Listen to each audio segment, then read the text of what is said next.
Bonjour, je m'appelle Abigail Guénette et aujourd'hui je vais vous présenter un tutoriel pour savoir comment créer un compte puis utiliser le poste d'accueil virtuel de façon autonome tout au long de l'année. Donc, premièrement, on va commencer pour savoir comment faire pour accéder à notre poste d'accueil virtuel. C'est simple, vous vous rendez sur notre site internet à l'adresse zecpontiac, tout en un mot, .com. Une fois que vous êtes sur notre site internet, au centre juste ici, ça s'appelle accéder aux services en ligne. Vous voyez ici, juste à cliquer dessus, puis ça va vous permettre d'accéder au poste d'accueil virtuel. Il y a aussi un onglet sur notre page Facebook en bleu en dessous de la photo de bannière, ça dit acheter. Ça va aussi vous permettre d'accéder au poste d'accueil virtuel. Sinon, l'adresse directement pour se rendre, c'est le pav.manisoft.ca/zec-pontiac. Donc, ceci étant dit, maintenant on va aller voir comment faire pour créer un compte. Si vous n'avez pas déjà un compte de créer sur le poste d'accueil virtuel. Même si vous êtes un ancien utilisateur de la ZEC puis êtes déjà venu sur la ZEC, si vous n'avez jamais utilisé le poste d'accueil virtuel, vous devez vous créer un compte. Donc, on va y aller ensemble. J'ai déjà créé un compte pour faire la présentation ici aujourd'hui. Donc, je ne vais pas repasser chacune des questions. On va juste les voir rapidement ensemble. Vous devez vous créer un code d'utilisateur qui va vous être demandé à chaque fois que vous allez vouloir accéder au poste d'accueil virtuel, ainsi que le mot de passe que vous allez confirmer 2 fois. Vous passez en bas, vous allez répondre à vos informations personnelles, votre nom, prénom, adresse courriel, adresse postale, puis numéro de téléphone, puis vous allez rentrer la date de naissance. Quelque chose d'important, d'intéressant à savoir sur les calendriers du poste d'accueil virtuel, quand vous cliquez dessus, vous voulez, au lieu de passer mois par mois, ça peut être assez long, vous avez juste à cliquer sur l'entête ici en haut, comme janvier 2020. Ça vous recule sur les options des mois. Vous cliquez encore sur 2020, puis là, ça vous recule sur l'option des années. Donc, vous pouvez accéder beaucoup plus rapidement à votre date d'anniversaire, par exemple. Pour la section d'en bas ici, vous n'avez pas besoin de vous en occuper pour le moment. Permis de pêche, permis de petit gibier, pas besoin pour le moment. Ensuite de ça, si vous avez une conjoint que vous voulez amener sur la ZEC, c'est ici que vous l'ajoutez. Vous cliquez sur « Ajouter ». Donc, si c'est votre conjoint demeurant la même adresse, vous avez juste besoin de cliquer sur dupliquer les informations du profil. Ce que ça va faire, c'est que ça va copier votre adresse courriel, votre adresse postale, numéro de téléphone que vous avez déjà rentré auparavant. Seule chose qu'il va falloir changer, c'est le nom, prénom et date de naissance. Chose importante à ne pas oublier, c'est la première ligne ici, c'est-à-dire relation. Si c'est votre conjoint, c'est très important que vous cliquiez conjoint, que le système reconnaisse que c'est votre conjoint et qu'il ne demande pas de charger une deuxième fois quand on va être à l'enregistrement. Si vous n'avez pas dit que c'était le conjoint et que c'est juste un ami ou aucun, peut-être que le système va ne pas reconnaître qu'il fait partie de votre forfait. Donc, très important, si c'est votre conjoint, l'écrire. Ensuite de ça, pour les enfants, vous pouvez l'écrire aussi et ainsi de suite. Ensuite, vous faites ajouter. Et puis, la dernière chose qu'il vous demande ici, c'est votre véhicule. On fait ajouter. Il vous demande véhicule. À cet endroit-là, vous devez écrire le modèle et la couleur. Par exemple, Ford, F-150 noir. Donc, puis ensuite, le numéro de plaque. Mais sur l'entête descriptive, c'est important de mettre un descriptif qui soit assez détaillé. Ça va faciliter la gestion des véhicules plus tard pour vous et pour les administrateurs de votre dossier. Donc, vous faites ajouter et enregistrer. C'est tout. Ensuite de ça, vous êtes prêt à naviguer sur le poste d'accueil virtuel. Vous allez recevoir un courriel à l'adresse que vous allez avoir envoyé pour valider tout ça. Donc, on va accéder.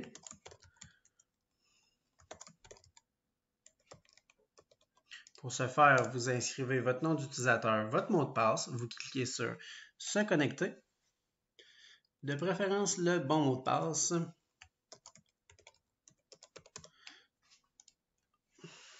OK. Donc, une fois que vous êtes sur le poste d'accueil virtuel, ça se présente comme suit. On a un message qui vous dit « Bienvenue dans le tout nouveau poste d'accueil virtuel de la ZEC Pontiac ». Ça fait déjà plus d'1 an que ça roule et on a enregistré plus de 250 utilisateurs qui fonctionnent avec notre poste d'accueil virtuel. On nous dit aussi, pour l'achat d'un forfait annuel, veuillez cliquer sur l'onglet « Choisir un forfait », qui est le premier onglet ici. Choisir un forfait, c'est pour tous les forfaits annuels, donc disons chasse-pêche ou pêche ou juste orignal, mais pour toute la saison. Pour ce qui est des forfaits, pour l'achat des droits d'accès journalier, c'est ici que ça se passe. Ça dit « Veuillez cliquer sur l'onglet « S'enregistrer ». Et la même chose, si vous avez déjà acheté un forfait et vous voulez simplement vous enregistrer, vous allez aussi cliquer sur l'onglet « S'enregistrer ». Donc, on va voir ça ensemble. On va commencer par acheter un forfait annuel. Clique sur le premier onglet. Pour sélectionner votre forfait, c'est bien simple. Vous avez un menu déroulant. Les choix qui s'affichent en premier, c'est les campings annuels. Les autres, par la suite, c'est accès routier saisonnier, la chasse au chevreuil, chasse et pêche familiale avec hiver ou sans hiver, chasse et pêche individuelle avec ou sans hiver.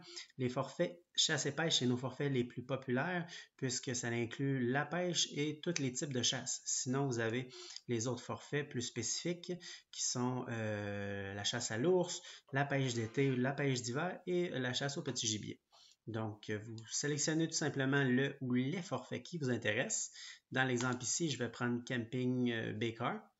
Puis, je vais prendre le forfait chasse-pêche sans hiver. Si vous auriez fait une erreur, simplement recliquer. Vous allez pouvoir resélectionner le forfait qui vous intéressait. On voit le total et le sous-total que vous pouvez régler en un seul montant ou en 3 versements quasi égaux. Donc, 3 versements égaux. C'est une option qui vous est rendue accessible pour un temps limité. Vous voyez ici, si vous choisissez l'option payer en plusieurs versements, les dates qui s'affichent, donc le 5e mois, le 6e mois, le 7e mois. Une chose qui est très, très importante à comprendre ici, c'est que si vous choisissez cette option, les montants ne seront pas prélevés de façon automatique.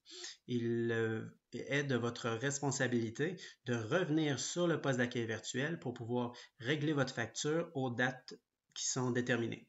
Si jamais vous essayez de vous enregistrer et que vous avez dépassé les dates où est-ce que vous avez une facture à régler, le système va vous le rappeler, puis en vous bloquant tout simplement et en vous redirigeant vers le mode de paiement pour régler votre facture. Autre chose, comme dans l'exemple ici, j'ai choisi un camping aménagé et un forfait. Donc, ceux qui ont un camping aménagé savent qu'ils reçoivent un rabais sur leur camping aménagé lorsqu'ils achètent aussi un forfait chasse et pêche. Comme le système ne nous permet pas d'appliquer ce genre de rabais, le rabais va être un rabais postal que l'on va pouvoir appliquer sur votre carte de crédit après que l'achat, donc dans les jours qui suivent, que l'achat va avoir été confirmé. Donc, on continue, vous choisissez votre mode de paiement qui s'offre à vous, faites suivant. Maintenant, vous avez simplement à rentrer vos informations de carte de crédit et faire accepter. Une fois que vous allez faire accepter, vous allez recevoir votre reçu par courriel. C'est maintenant la section où on va voir comment faire pour s'enregistrer. On clique sur s'enregistrer, le deuxième onglet. Les informations personnelles vont s'inscrire automatiquement. Il faut simplement se concentrer sur la date d'entrée, la date de sortie, l'heure d'arrivée, l'heure de sortie pour commencer. Donc, dans notre exemple, on va y aller.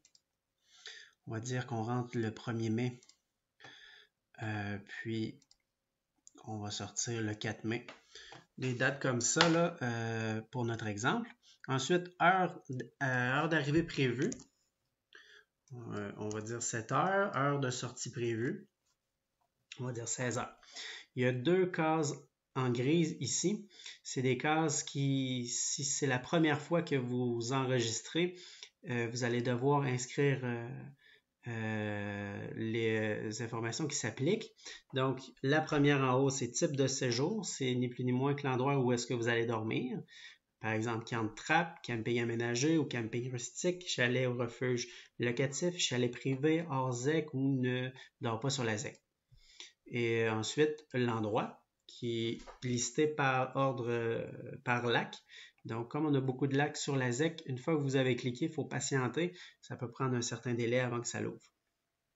Vous avez le menu déroulant, vous pouvez aller sélectionner le lac qui s'applique ou simplement inscrire le nom ici en haut pour pouvoir avoir, pour arriver directement sur le lieu. Donc, même si les deuxième et troisième fois que vous allez vous enregistrer, les valeurs ici vont se mettre par défaut, vous devez quand même aller les mettre à jour si jamais il y a des changements qui s'appliquent. Ensuite, on passe à l'autre section, choisir votre véhicule. On choisit le véhicule. Si jamais il y aurait un autre véhicule, faites ajouter véhicule. Et n'oubliez pas, par exemple, si c'est un VTT, d'inscrire le VTT, la marque et la couleur pour faciliter la gestion par la suite. On fait terminer. Et on passe à la dernière section, accompagnateur et personnes dépendantes. Je porte à votre attention particulièrement ici qu'il y a deux onglets en haut. Ici, que c'est dépendant et l'autre endroit à côté, c'est accompagnateur. Donc, la section accompagnateur, c'est les personnes qui sont avec vous dans le véhicule, mais qui ne sont pas couverts par votre forfait. Donc, c'est à cet endroit-là que vous allez les mettre. Eux devront payer leur propre forfait. Et la section dépendant, c'est les personnes que vous jugez qui doivent être couverts par votre forfait. Donc, vous pouvez rajouter votre conjoint, vos enfants. Si jamais vous rajoutez des personnes comme votre frère, vous pouvez l'ajouter dans le système. Par contre, lors de la facturation, le système va quand même charger des frais pour monsieur. Donc, dans notre exemple, on va les sélectionner les trois. On fait terminer. Et suivant. Donc, c'est maintenant qu'on choisit notre activité. Dans l'exemple ici, on va choisir camping. Donc, le premier camping, c'est pour les campings aménagés. Et le deuxième camping, c'est pour les campings rustiques. Donc, on va choisir camping aménagé. On va dire lequel. Camping David, par exemple. Ajouter. Et là, je vais venir chercher pêche d'été. Donc, on va faire du camping et de la pêche. On nous demande notre point d'eau. On patiente un peu. Le temps que ça l'ouvre.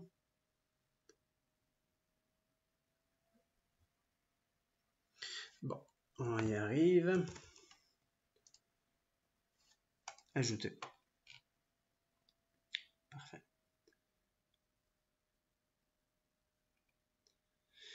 Ce que je veux porter à votre attention ici, c'est que, par exemple, si dans le couple de monsieur et madame Raoul, Raoultès, donc, disons, la femme, la madame ne veut pas pêcher, donc vous pouvez simplement venir les décocher ici. Même chose qui s'applique pour les autres ici. S'ils font juste du camping, qu'il y a juste monsieur qui pêche, vous pouvez venir décocher ici. C'est une chose. Une autre chose que je veux vous porter à votre attention, Mike Tess, José Tess, ici, là. Joey Tess, qui est le frère. Là.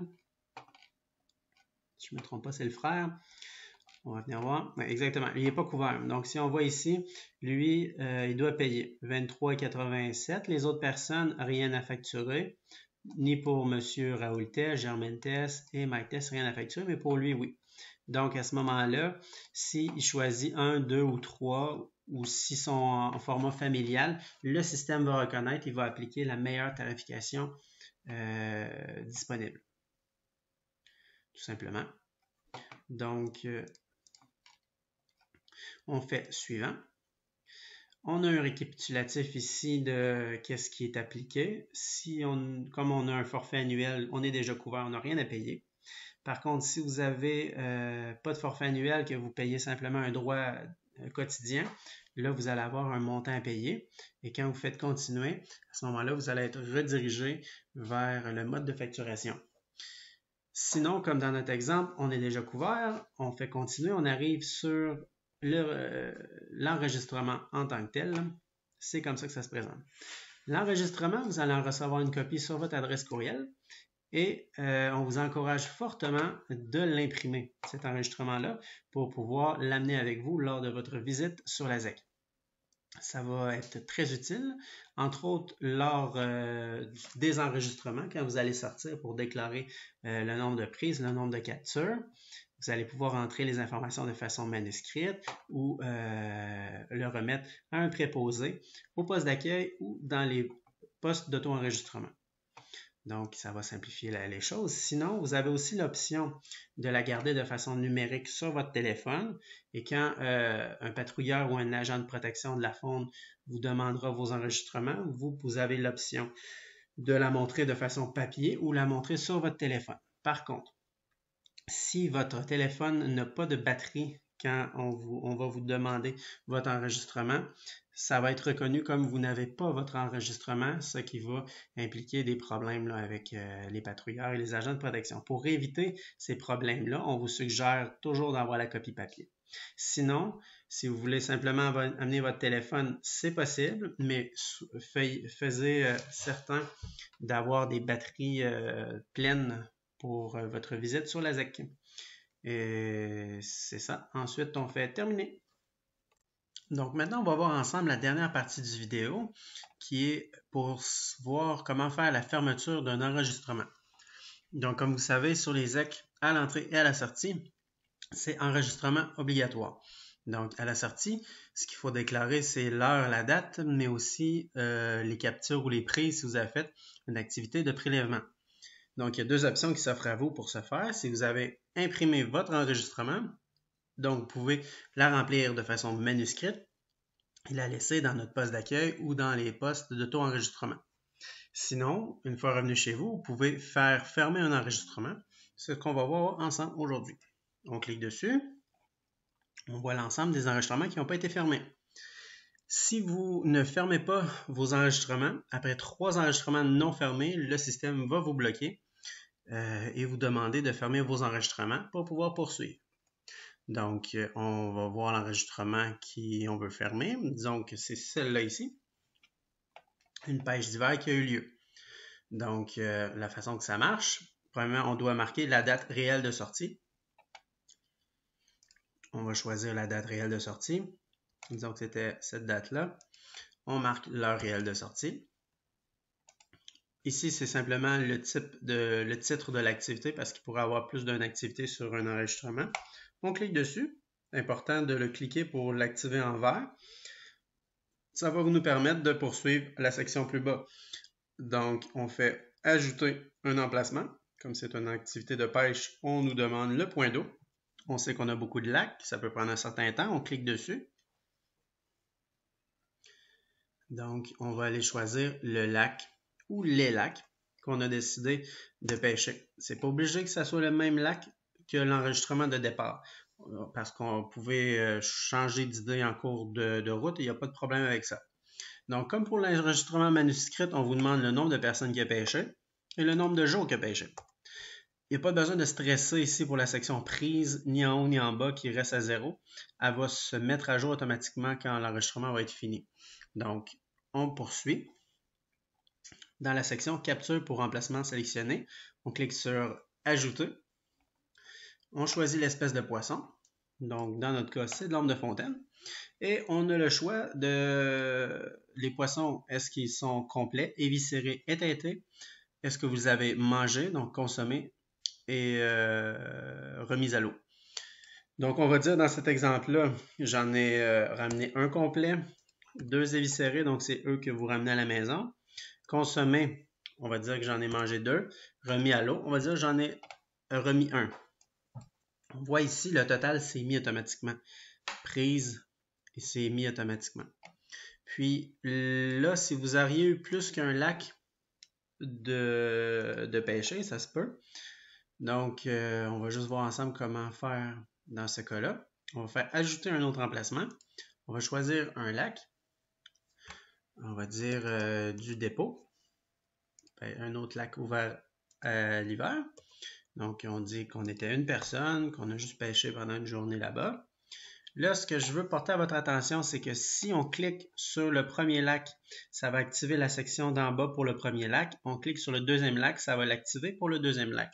Simplement ça. Donc, le même principe, vous choisissez vos espèces, vous entrez le nombre de poissons dans ce lac-là que vous avez mangé ou consommé. Choisissez les options qui s'appliquent. Et pas plus simple que ça, vous faites fermer l'enregistrement. Et l'enregistrement a été fermé avec succès. En espérant que ce tutoriel vous ait éclairé sur l'utilisation du poste d'accueil virtuel. Et il est à noter que certaines options pourraient changer afin de s'améliorer tout au long de l'été. Nos programmeurs sont en train de travailler sur ce. Donc, c'est maintenant que je vous dis au revoir et passez une agréable saison.